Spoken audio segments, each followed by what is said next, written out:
தோஷம் போகுதல் வேண்டின்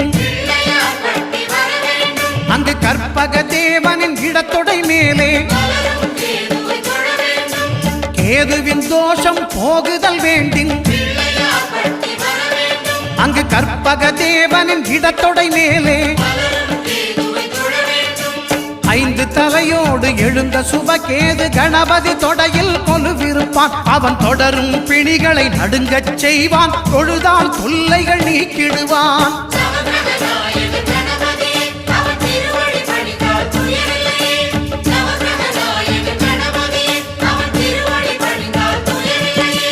ஒன்பது கோளும் ஒன்றாய் காண அங்கு கற்பகம் என்னும்